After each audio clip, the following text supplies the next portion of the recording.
नमस्कार दोस्तों, DD red के एक और रिएक्शन वीडियो में आप सभी का स्वागत है। मैं हूं आलोक। तो आज हारिस सुल्तान का वीडियो लेकर आया हूं और ये सुना मैंने बहुत कॉमेडी वीडियो है। Famous economist Qaiser Raza on Indian economy. Pakistan के फेमस इकोनॉमिस्ट हैं, पहली बार नाम सुन रहा हूं मैं। अच्छा, चलिए देखते हैं भाई कि इकोनॉमिस्ट साहब क्या कह रहे हैं। कॉमेडी वीडियो आपकी खिदमत में लाया हूँ और उसका स्टार है हमारे राजा जी। मुझे वैसे राजे के ऊपर वीडियोस बनानी पड़ रही हैं क्योंकि प्रॉब्लम ये है हमारे बेचारे मुल्क का कलेक्टिव आईक्यू इतना कम है जहाँ पे राजे जैसे लोगों को सर भी बोला जाता है और इसकी वीडियोस को खूब चढ़ाया भी जाता है। So this is the reason why I am doing it even though it seems like a time waste, क्योंकि जो मेरी जो ऑडियंस है उसको इन चीजों की समझ है, लेकिन ये उन लोगों के लिए जिन लोगों को परेशानी होती है इसकी बोंगियां सुन सुन के। राजा जी जो फेमस बायोलॉजिस्ट हैं, जो बहुत बड़े एक रेवोल्यूशनरी हैं, द रिवाइवलिस्ट के करता धरता हैं, इस्लाम के बहुत बड़े चैंपियन है। बहुत सारे उनकी जहां पर इनके पास बहुत सारी खसूसियात है वहां पर ये एक बहुत बड़े इकोनॉमिस्ट भी बन के उभर रहे हैं। फिलोसफर भी हैं बहुत बड़े। कर्कार्ड याद नहीं आपको, उस पे कंक्रीट के ऊपर बैठ के पीछे तंबू लगा के कहते हैं कैंपिंग कर। तो ये हमारे राजा जी एक बहुत बड़े इकोनॉमिस्ट भी हैं। तो उनकी एक वीडियो डॉक्टर स्केप्टिक ने शेयर की, तो मैंने कहा जरा देखें, इसके ऊपर थोड़ा सा क्रैश कोर्स दें हमारी पाकिस्तानी अवाम को। और ये मैं आपको आगे जाने से पहले ये बता दूं कि ये जो कुछ ये मौसूफ फरमा रहे हैं ना, ये असल में ये ऐसी टनल विजन क्यों होती है? वो तब होती है जब आप जेलसी में होते हैं। मैंने बहुत सारे पाकिस्तानियों को पीछे, मैं जब से बड़ा हो रहा हूँ मैं सुन रहा हूँ, ओ इंडिया के बड़े टोटे हो जाने हैं, अमेरिका के बड़े टोटे हो जाने, अमेरिका टूट जाना है, इस तरह की बातें मैं बचपन से सुन रहा हूँ। ख्वाहिशात हैं, क्योंकि जेलसी है, कुछ कर नहीं सकते, खेल के मैदान में जीत नहीं सकते। ये खेल मैं यूफेमिज्म एज अ यूज कर रहा हूँ। तो ये कहीं पे जीत नहीं सकते, तो फिर ये क्या दुआ करते हैं कि अल्लाह इसको तबाह बर्बाद करे। इसराइल का भी हम ऐसे ही सुन रहे हैं। Israel although is in a dangerous territory right now, लेकिन एनीवे इसराइल इटसेल्फ खत्म नहीं होगा, फलस्तीन बन सकता है और आई थिंक उसको बनना भी चाहिए। आई over supported the two state solution. खैर एनीवे, तो ये अंदर से इनका हसद है, ये इनकी जेलसी है।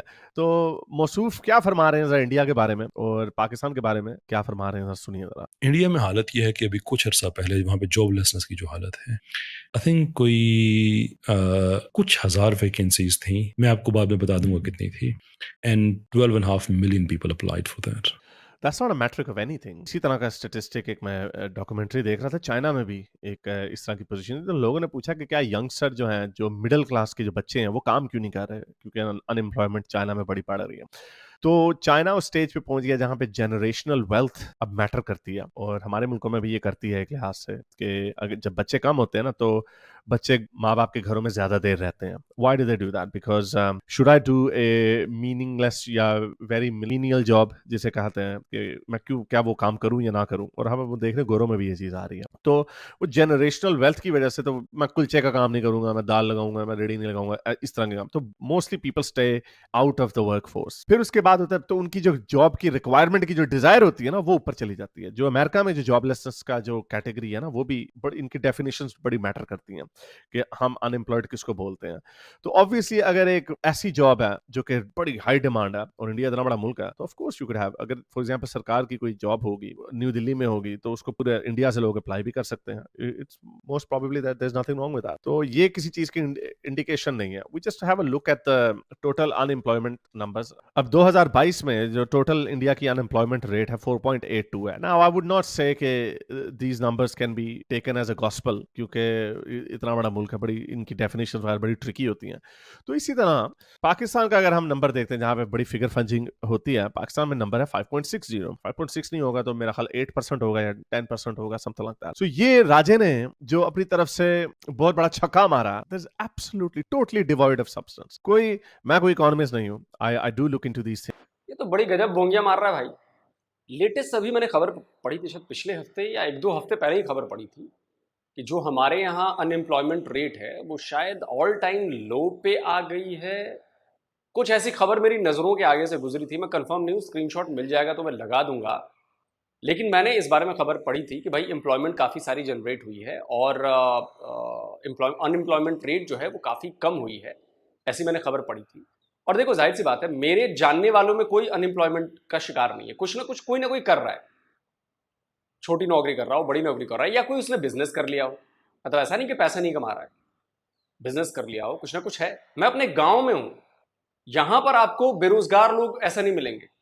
जो दिहाड़ी मजदूरी लायक बंदे हैं वो दिहाड़ी मजदूरी। अब मैं आपको एक बहुत मतलब छोटी सी बात बता रहा हूं।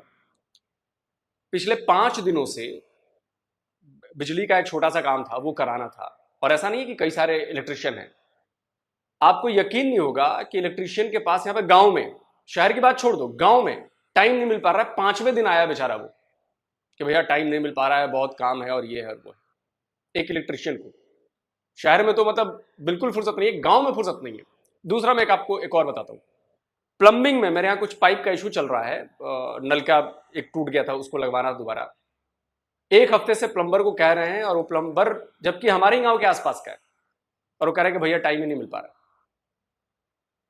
आप सोचो, गांव में, और आप कहते हैं कि जो रोजगार बेरोजगार है। और ऐसे तो अप्लाई करने पे आऊं तो मुझे वो खबर याद है, पाकिस्तान का वो कौन सा स्टेडियम था, उस सिपाही की भर्ती, पुलिस में एक सिपाही की भर्ती का निकला था पाकिस्तान में, और पूरा स्टेडियम भरा हुआ था। वीडियो मिल जाएगा तो मैं लगा दूंगा, पूरा स्टेडियम। आप सोचो, एक सिपाही की नौकरी के लिए पूरा स्टेडियम भर चुका था, और आप ये कह रहे हैं कि जी 1 पॉइंट समथिंग मिलियन लोगों ने, मतलब 1 मिलियन 12-15 लाख लोगों ने, ठीक है यार, 140 करोड़ का हमारा मुल्क है, कोई अच्छी जॉब होगी, अप्लाई कर दिया होगा भाई, जिसने एलिजिबल है सबने कर दिया होगा। और करते हैं लोग भाई, क्यों नहीं करते हैं? अब मुझे खबर याद है, एक सरकारी नौकरी निकली थी चपरासी की, वहां पे तो उसमें मैकेनिकल इंजीनियर ने भी अप्लाई किया हुआ था। इसका मतलब ये हुआ कि मैकेनिकल इंजीनियर धेले भर का मैकेनिकल इंजीनियर नहीं होगा जो उसको नौकरी नहीं मिली, वो चपरासी के लिए अप्लाई कर रहा है, मतलब उसने पढ़ाई ठीक से नहीं की, बोंगिया मार के पास हुआ होगा वो। और यहां तो आईआईटी से पास आउट लोगों को नौकरी नहीं मिलती भाई जल्दी। अभी मैं रिपोर्ट कहीं पढ़ रहा था, स्क्रीनशॉट मिलेगा तो लगा दूंगा मैं, 33% या 34% आईआईटी से पास आउट लोगों को जॉब नहीं मिले। आप कैपेबल होंगे, आप उस लायक होंगे, आपके पास वो क्षमता होगी, टैलेंट होगा, तो आपको जॉब मिल जाएगी। नहीं मिल रहा तो कुछ और कर लो भाई। काम की कमी नहीं है, पैसों की भी कमी नहीं है, सिर्फ आपकी नीयत की कमी है कि मुझे तो यही करना है। और जॉब के मामले में मुझे लगता है कि बेरोजगार 2 तरह के लोग हैं, या तो जिन्हें सिर्फ सरकारी नौकरी ही चाहिए, वो सरकारी नौकरी के लिए तैयारी कर रहे हैं, एग्जाम देते हैं, फेल हो जाते हैं, फिर अगले एग्जाम की तैयारी करते हैं, तो बेरोजगार वो हैं। और दूसरे बेरोजगार वो हैं जिनके पास स्किल्स नहीं है, कैपेबिलिटी नहीं है, और वो चाहते हैं कि मुझे बड़ी अच्छी नौकरी मिल जाए प्राइवेट सेक्टर में। तो प्राइवेट सेक्टर में तो रिजर्वेशन चलेगा नहीं भाई, प्राइवेट सेक्टर में तो आपको स्किल्स डेवलप करने पड़ेंगे भाई। अगर कारपेंटरी का वर्क भी करना है, अगर प्राइवेट सेक्टर के किसी फैक्ट्री में आपको जॉब चाहिए, तो आपको कारपेंटरी का स्किल तो आना चाहिए। अगर वो कारपेंटर हायर कर रहे हैं तो आपको कारपेंटर का स्किल भी नहीं आता और आप चाहते हो कि नौकरी मिल जाए, कैसे हो सकता है ये समझने वाली बात।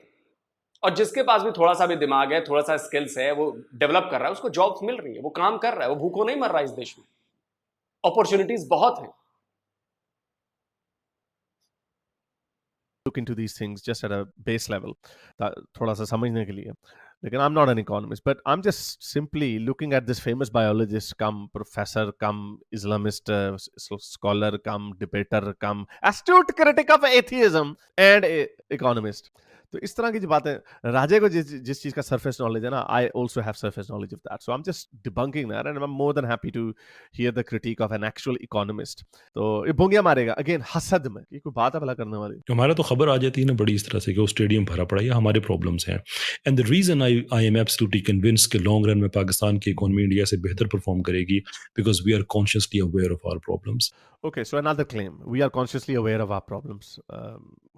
What does it even mean? We have been aware of our problems from ever since I was a little child. We have always been aware of problems. We have done nothing. हमने कुछ भी नहीं किया उसके बारे में। तो yes, optimism होना। यार हारिस भाई, पहले ये मुझे बताओ, कितना सुनने के बाद आपने अपने आप को कंट्रोल कैसे कर रखा है कि आप हंस नहीं रहे हो? आप इकोनॉमिस्ट नहीं हो, मैं समझ सकता हूं, मैं भी इकोनॉमिस्ट नहीं हूं, लेकिन जो बातें अभी इस भाई ने कही है ना, उसके बाद मेरा बड़ा मन कर रहा है जोर से हंसने का। आपने हंसी कैसे रोकी, जरा आप किसी वीडियो में बताइएगा भाई, कैसे रोकी आपने अपनी हंसी?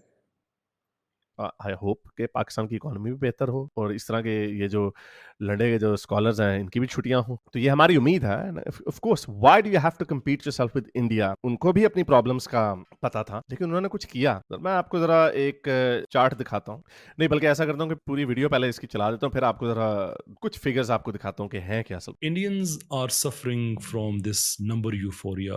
वो जीडीपी देखो, दुनिया की 5वीं बड़ी इकोनॉमी देखो, विदाउट इवन रियलाइजिंग कि it's a bigger consumer market that makes it big. It is not a bigger economy because it has huge exports. You know कि दुनिया की सबसे बड़ी जो सर्विस बेस्ड इकोनॉमी है या कंज्यूमर बेस्ड इकोनॉमी है वो कौन सी है? It's the United states of America. Haris भाई, एक चीज के लिए बोलूं, एक्सपोर्ट्स नहीं है हमारी। कैसा रजा तेरे दिमाग में भूसा भरा है क्या भाई? $1 ट्रिलियन के करीब पहुंचने वाले हैं हम एक्सपोर्ट्स में। जाकर डेटा चेक कर कि हम कहां पहुंच चुके हैं एक्सपोर्ट्स में। $1 ट्रिलियन का मार्क बहुत जल्द पार करेंगे हम। $1 ट्रिलियन इन एक्सपोर्ट्स। तू बात करता है कि एक्सपोर्ट्स नहीं है हमारी। माथा पीट लूं यार। अच्छा, मुझे अब धीरे धीरे समझ में आने लगा है कि जो पाकिस्तान के सो कॉल्ड इंटेलेक्ट्स हैं ना, जो अपने आप को बताते हैं, जैसा कि हारिस भाई बता रहे थे इनके बारे में, ये पता नहीं ऐसा बिलीव सिस्टम इन्होंने कैसा डेवलप कर लिया है कि बिलीव कर लेते हैं कि मैं टट्टी बोलूंगा और लोग टट्टी खाकर, और पाकिस्तान के लोग बिलीव कर लेंगे मुझे कि यस, ये टट्टी वाला बंदा बहुत बढ़िया बोल रहा है, एकदम सही बात बोल रहा है। मैं ये फिगर आउट नहीं कर पाया यार कि कैसे ये लोग बिलीव कर लेते हैं। आईएमएफ ने कहा है कि पाकिस्तान की इकोनॉमी भारत से बेहतर हो सकती है। कुछ वजह बताई होंगी। ये तो वजह नहीं हो सकती कि नहीं, हम अपनी प्रॉब्लम्स को बहुत बेहतर तरीके से जानते हैं। छोड़ो। दो तरह की इकोनॉमीज होती हैं, सर्विस बेस्ड या कंज्यूमर बेस्ड इकोनॉमी होती है। कंज्यूमर बेस्ड के अंदर ही सर्विस बेस्ड आती है, या फिर एक्सपोर्ट बेस्ड इकोनॉमी होती है। फॉर एग्जांपल चाइना को कहा जाता है फैक्ट्री ऑफ द वर्ल्ड, क्योंकि वो मैन्युफैक्चरिंग बेस्ड है। जो बड़े मुल्क होते हैं, जब उनकी परचेजिंग पावर बढ़ती है तो पूरी दुनिया के लोग उनके पास आते हैं। और ये सबसे ज्यादा जो इन्फ्लुएंस है मैन्युफैक्चरिंग इकोनॉमी से ज्यादा जिसके पास इन्फ्लुएंस होता है ना, वो कंज्यूमर बेस्ड इकोनॉमी के पास होता है। पूरी दुनिया अमेरिका से क्यों डरती है? क्योंकि अमेरिका के पास इन सिंगल एंटिटी वन गवर्नमेंट में सबसे बड़ी कंज्यूमर मार्केट है। यूरोपीय यूनियन इज ऑल्सो बिगर, लेकिन यूरोपीय यूनियन के अंदर क्योंकि इंडिविजुअल कंट्रीज हैं इसलिए थोड़ा बहुत यूरोप और America is at the top, क्योंकि इतनी बड़ी पाबंदियां अमेरिका की जो सैंक्शंस है वो क्यों लगती हैं? वो इसलिए लगती है तुमने अगर हमारी मार्केट के अंदर हिस्सा डालना तो ईरान के साथ पंगा नहीं करना, वरना भाग जाओ इधर से। ये इससे आता है पावर और इन्फ्लुएंस। जो मैन्युफैक्चरिंग दुनिया होती है, चाइना की जो सबसे बड़ी वीकनेस है वो ये है कि अगर उसके, क्योंकि वो तो मैन्युफैक्चर करते हैं चीजें, जो हम मैन्युफैक्चर करके एक्सपोर्ट करने, अगर उन्हीं कंट्रीज में प्रॉब्लम आ जाए या वो हम पे पाबंदी लगा दें in case of a war और समथिंग, तो फिर वो उसकी इकोनॉमी चल नहीं सकती चाइना की। This is one of the biggest reason कि चाइना ने अब तक ताइवान के ऊपर हमला नहीं किया।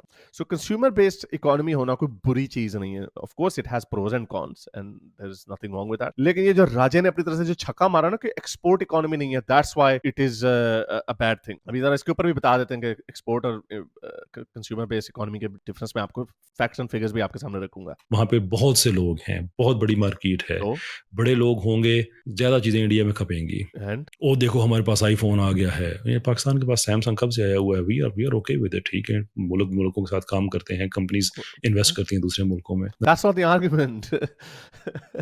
इंडिया में कितनी गाड़ियों के ब्रांड है? पाकिस्तान में मैं अब मुझे नहीं पता कितने, जब मैं बड़ा हो रहा था तीन ब्रांड होते थे, होंडा, सिविक, टोयोटा कोरोला। इस मुल्क में इसको लग्जरी कार समझा जाता था। बहुत बड़ा कोई अमीर होता था उसके बाद मित्सुबिशी पचीरो वगैरह होती थी। एक बात और बोल दूं, ये कह रहा है कि हाँ हमारे यहाँ सैमसंग है। कितनी बड़ी फैक्ट्री है सैमसंग की सर आपके यहाँ? स्क्रीनशॉट लगा देता हूं, जरा चेक कर लेना, जाके सैमसंग की ऑफिशियल वेबसाइट पर भी चेक कर लेना।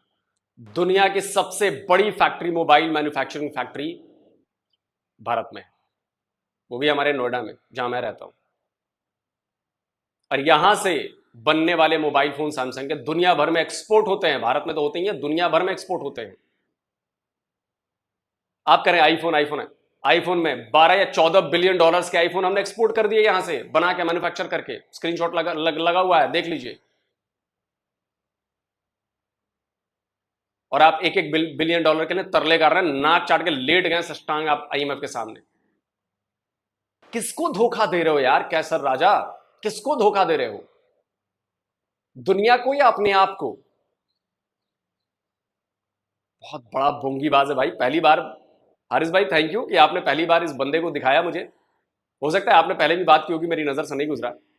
गजब बंदा है यार। फिर ना गरीब मुल्क था। अभी भी मेरा ख्याल आप कोई ज्यादा से ज्यादा मैं 10-15 गाड़ियों के ब्रांड होंगे, मे बी आप शायद बढ़ गए हो, आई डोंट नो। बहुत सारी गाड़ियां वैसे भी जापान से आती हैं और आपकी गाड़ियों के ऊपर बार बार पाबंदियां भी लग जाती हैं। मैं जानता हूँ बहुत सारे लोगों को, कार के इंपोर्ट का बिजनेस करते हैं बहुत सारे जानने वाले, गाड़ियों पर पाबंदी लग जाती है, आपके डॉलरों की कीमत नीचे जाती है तो आप हर चीज के ऊपर पाबंदी लगा देते हैं, आईफोन नहीं आएगा, बाहर से कोई चीज नहीं आएगी। आप क्या कर रहे हैं? आपका क्या क्या आप कंपेयर कैसे कर सकते हैं इसको इंडिया के साथ? इंडिया में कभी इस तरह के बैन्स लगते हैं कि हमने जी थोड़े से डॉलर बचाने, हमारे पास डॉलरों की कमी हो गई, हम पैसे नहीं कर सकते? क्या क्या ये आर्गुमेंट क्या है? That's fine. Samsung is bigger than iPhone. मुकाबला चलता रहता है, but as we speak, Samsung is actually is doing better than iPhone. Okay, Samsung fan boy.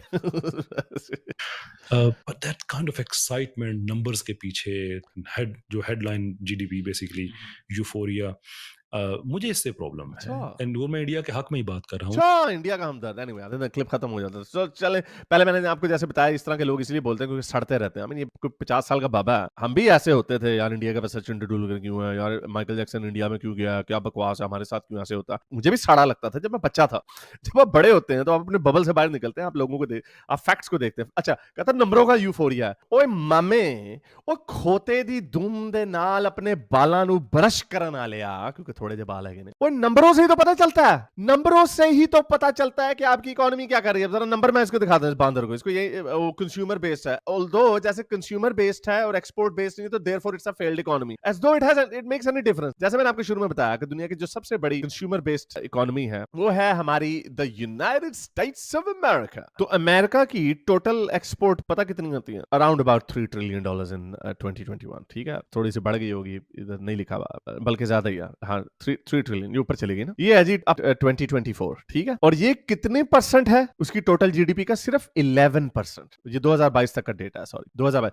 सिर्फ 11% यूएस की जो जीडीपी है वो एक्सपोर्ट से आती है। बाकी कहां से होता है जी? बाकी उनकी कंज्यूमर बेस्ड इकोनॉमी, कॉर्पोरेशन से, आम लोगों से, इनकम टैक्स से, उससे वो अपने रेवेन्यू पूरे करते हैं, और फिर जो शॉर्टफॉल होता है वो डेट लेते हैं। तो यूएस की इकोनॉमी इस तरह चलती है, जो एडवांस्ड कॉम्प्लेक्स इकोनॉमीज होती हैं वो ऐसे ही चलती हैं। अच्छा, अब जो डेवलप्ड इकोनॉमीज में जापान और जर्मनी की एक एग्जांपल है, जिनमें एक्सपोर्ट जो है वो काफी ज्यादा। जर्मनी को देखते हैं हम, फॉर एग्जांपल जर्मनी की टोटल जो एक्सपोर्ट्स हैं वो $2 ट्रिलियन है, यानी अमेरिका से सिर्फ $1 ट्रिलियन कम है, जो कि 50% बनता है। 50% जर्मनी की इकोनॉमी जो है वो एक्सपोर्ट से आती है। इसी तरह चाइना, जिसको फैक्ट्री ऑफ द वर्ल्ड बोला जाता है, क्योंकि जब चाइना की जो इंडिविजुअल लोग हैं उनकी पर कैपिटा इनकम बढ़ती है, लेबर महंगी होती है, तो उनकी मैन्युफैक्चरिंग जो है वो नीचे जाती है। उनका भी फिगर्स देख लें। चाइना की एक्सपोर्ट जो है तकरीबन 3.7 ट्रिलियन है, यूएस से 700 बिलियन ज्यादा है। ओके, और ये बनता है उनका 20% हिस्सा, और एट द पीक 2006 में 36% उसका हिस्सा बनता था। बाकी की उसकी भी कंज्यूमर बेस्ड इकोनॉमी बनती जा रही है, और ये नीचे आने का मतलब ही ये है कि अब वो कंज्यूमर बेस्ड इकोनॉमी बन रहे हैं। नाउ अगेन, इंडिया की ये सिचुएशन नहीं है, इंडिया के और रीजंस है, लेकिन ये जो मौसूफ फरमा रहे हैं कि इंडिया जी बड़ी ही सॉरी कंज्यूमर बेस्ड है, अब आपने अंदाजा देख लिया, US 10%, China 20%, Germany 50%, okay, export से, बाकी लोअर एंड पे है। तो इंडिया के क्या नंबर्स हैं? अच्छा, बल्कि ठहरे जरा, हम जरा पाकिस्तान को भी दिखा दें। हमारा पाकिस्तान भी बीच में है, पाकिस्तान में भी ऊपर जा रही है, और पाकिस्तान के हमारे $40 बिलियन की अप टू 2022 हमारी एक्सपोर्ट बेस। तो इधर ये जो 10% है जीडीपी का हिस्सा, ये भी तो कंज्यूमर बेस्ड इकोनॉमी ही है, और जैसी भी है बाकी, बल्कि और कंज्यूमर बेस्ड, क्योंकि हमारी आवाम के पास, ये भी एक बड़ा मशहूर किया हुआ, पाकिस्तान की आवाम के पास बड़ा पैसा है। पाकिस्तान की आवाम के पास कहां पैसा है? जो पैसा नहीं है, जिसकी वजह से खरीदो फरोख्त इतनी नहीं होती, बाहर से इंपोर्ट्स इतनी अच्छी नहीं आती। ये एक आईफोन वगैरह दिखा देते हैं, मैंने आपको गाड़ियों के एग्जांपल दिए, कुछ भी नहीं होता, जिसकी वजह से टैक्स नहीं होता, जिसकी वजह से जो शॉर्टफॉल होता है, जो आपका फिस्कल डेफिसिट होता है, वो कहां से पूरा करते हैं जी? बोरोइंग से। तो ये इनका डिफरेंस है अभी। अच्छा, अब जरा इंडिया पे भी आ जाते हैं, इंडिया का क्या हाल है, और देखा किस चीज को जाता है? देखा जाता है कि आपकी ग्रोथ किस तरफ जा रही है। और चले एक और मैं आपको एडवांस इकोनॉमी ऑस्ट्रेलिया पे दिखा दूं। ऑस्ट्रेलिया की माइनिंग से सारी एक्सपोर्ट होती है, या माइनिंग से एग्रीकल्चर होते हैं, हमको हाई एंड गुड्स नहीं बनाते। सिर्फ ये रोड का जो माइक है ना, ये ऑस्ट्रेलियन ब्रांड है, बाकी इस तरह की बहुत कम कंपनीज है। ऑस्ट्रेलिया की भी जो इकोनॉमी है वो कंज्यूमर बेस्ड और सर्विस बेस्ड इकोनॉमी है, सारा अंदर से पैसा बनता है, फर्स्ट वर्ल्ड कंट्री है। तो कंज्यूमर बेस्ड होना कोई बुरी चीज नहीं है। 25% हमारा हिस्सा, वैसे ये मुझे हैरत हुई थी कि हमारी इकोनॉमी का 25% हिस्सा जो है वो एक्सपोर्ट से आता है, सो दैट्स एक्चुअली गुड।